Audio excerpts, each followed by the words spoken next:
আমি যখন রানতে বসি বন্ধু বাজাই বাঁশি, রান্না বান্না রেখে আমি কেমন করে আসি।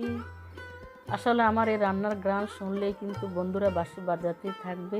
আমি তো আর রান্নাটা ছেড়ে যেতে পারবো না, রান্নাটা তো আমার অবশ্যই করতে হবে। আসসালামু আলাইকুম, welcome back to my channel. আজকে আমি তৈরি করছি আমাদের নোয়াখালীর জনপ্রিয় একটি খাবার, মরিচ কলা। আজকে এই মরিচ কলাটা আমি শুটকি এবং রুই মাছ দিয়ে করে নিব। এই মরিচ কলাটা আসলে এতটাই মজার যে আপনারা না খেলে বিশ্বাসও করতে পারবেন না। আমি আশা করছি আপনারা আমার রেসিপিটি দেখে স্টেপ বাই স্টেপ করে নেবেন।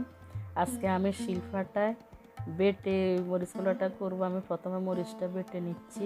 অনেকে তো আছে ব্লেন্ডারে করেন, কিন্তু আসলে ব্লেন্ডার চেয়ে পাটায় বেটে মরিচ কলাটা করলে আমি মনে করি অনেকটাই টেস্টি হবে।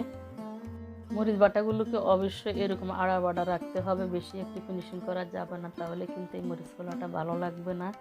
এ পর্যায়ে আমি এইখানে 4টি বড় সাইজের পেঁয়াজকে টুকরা করে নিয়েছি আর রসুনের কোষগুলোকে খুলে নিয়েছি। এরকম রসুন বাটার মধ্যে মানে মরিচ কলার মধ্যে বেশি করে পেঁয়াজ দিবেন, এরপরে রসুন দিবেন দ্বিতীয়তে, তাহলে রসুন আর পেঁয়াজটা বেশি করে বাড়িয়ে দিলে এই মরিচ কলাটা কিন্তু অনেক টেস্ট হবে। এবার আমি পাটাইগুলোকে বেটে নিব। আমি আগে পানিতে ভিজিয়ে রেখেছি। পানিতে ভিজিয়ে রাখলে কি হবে, পেঁয়াজের ঝাঁজটা বেশি একটা লাগবে না। এই টেকনিকটা আপনারা অবশ্যই খেয়াল করে পেঁয়াজটা বেটে নেবেন। এভাবে আমি সবগুলো বেটে নিচ্ছি।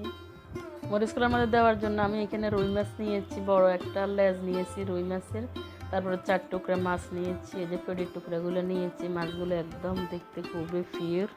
এ পর্যায়ে আমি নিচ্ছি এখানে কিছু কাঁচকি শুটকি, এগুলো দেখতে একদম ফিউর। এবার এখানে আমি কিছু পানি দিয়ে ভিজিয়ে রাখবো। এবার শুটকির মধ্যে কিছু পানি দিয়ে কতক্ষণ ভিজিয়ে রাখবো। শুটকিগুলোকে আমি সুন্দর করে ভিজিয়ে রেখে ধুয়ে নিয়েছি। এ পর্যায়ে এখানে মাছগুলো ছোট ছোট টুকরা করে নিয়েছি। এই মরিচগুলোটা দিতে অবশ্যই ছোট ছোট টুকরা করে নিতে হবে। এ পর্যায়ে আমি চুলার উপর একটি ফ্রাই প্যান দিয়ে গরম করে এর মধ্যে পরিমাণ মতো কিছু সয়াবিন তেল দিয়েছি। তারপর আগে থেকে বেটে রাখা মরিচগুলো দিয়ে দিব। এখানে আমি সামান্য কিছু মরিচ রেখে দিব ভাত খাওয়ার জন্য, আর সম্পূর্ণ মরিচগুলো দিয়ে দিব। দিয়ে আমি কিছুক্ষণ তেলের সাথে নেড়ে চেড়ে ভেজে নিব। এ পর্যায়ে আমি মরিচগুলোকে বাছতে বাছতে মরিচের গায়ে পানিগুলো শুকিয়ে নিয়েছি। এরপরে এখানে হাফ চামচ হলুদ গুঁড়া দিচ্ছি, তারপরে স্বাদ মতো লবণ দিয়ে দিব। হলুদটা আমার কাছে কম মনে হয়েছে, আমি এখানে আর একটু হলুদের গুঁড়া দিয়ে দিব। দেওয়ার পরে আমি আবার তেলের সাথে ভালো করে নেড়ে চেড়ে ভেজে নিব। হলুদ লবণ দেওয়ার পর আমি মরিচগুলোকে বাছতে বাছতে এক পর্যায়ে দেখতে পাচ্ছি মরিচের গায়ের কালার চেঞ্জ হয়ে গেছে। এই পর্যায়ে এখানে হাফ চামচ ধনিয়া গুঁড়া দিয়ে আবার ভেজে নিচ্ছি। 2 মিনিট ভেজে নিয়েছি। এ পর্যায়ে এখানে 1 কাপ পরিমাণ পানি দিয়ে দিচ্ছি। দেওয়ার পরে আমি আবার নেড়ে চেড়ে কতক্ষণ মরিচগুলোকে জোশ করে নিব ঢাকনা দিয়ে। আমি ঢাকনা দিয়ে মরিচগুলোকে অনেকক্ষণ রান্না করে নিয়েছি। অফ ক্যামেরা আর 1 কাপ পানি দিয়ে মরিচগুলোকে মোটামুটি 2 কাপ পানি দিয়ে রান্না করে নিয়েছি। মরিচের প্রায় জালগুলো চলে গিয়েছে। এ পর্যায়ে এখানে আমার আগে থেকে ধুয়ে রাখা শুটকিগুলো দিয়ে দিচ্ছি। শুটকিগুলো দিয়ে দেওয়ার পর আমি নেড়ে চেড়ে আরেকক্ষণ ঢাকনা দিয়ে কিছুক্ষণ রান্না করে নিব। শুটকিগুলো কিছুক্ষণ ঢাকনা দিয়ে রান্না করে নিয়েছি। এ পর্যায়ে আমার আগে থেকে কেটে রাখা মাছগুলো দিয়ে দিব। মাছগুলো দেওয়ার পরে শুটকি আর মাছ কিছুক্ষণ কষিয়ে নিয়েছি। দেখতে পাচ্ছেন সুন্দর একটা কালার চলে এসছে। মাছ আর শুটকিগুলো কষানোর পরে এবার এখানে আমি 1 কাপ পানি দিয়ে দিচ্ছি। পানিটা দেওয়ার পরে নেড়ে চেড়ে কিছুক্ষণ রান্না করে নিব। মরিচ কলাগুলোকে আমি ঢাকনা দিয়ে রান্না করেছি। অফ ক্যামেরা আর 1 কাপ পানি দিয়েছি মরিচ কলার মধ্যে। মরিচ কলাটা আমার অলমোস্ট হয়ে আসছে। এই পর্যায়ে এখানে আমি 1 কাপ বিলাতি ধনিয়া কুচি কুচি করে দিয়ে দিচ্ছি। আর বিলাতি ধনিয়াটা অবশ্যই মরিচ কলাটা হওয়ার 5 মিনিট আগে দিয়ে দিবেন, তাহলে গ্রাম থাকবে, খেতে কিন্তু অনেক ভালো লাগবে। ধনিয়া পাতাটা দেওয়ার পর আমি মরিচ কলাটাকে হালকা আঁচে নেড়ে চেড়ে দিব।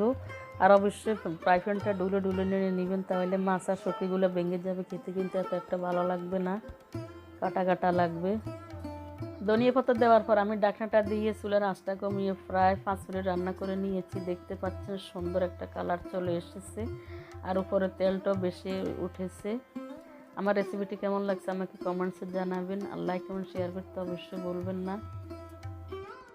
মরিচুলা চুলাটা বন্ধ করে নিয়েছি। এ পর্যায়ে আপনাদের সুবিধার্থে আমি একটি প্লেটের মধ্যে সার্ভ করে নিব।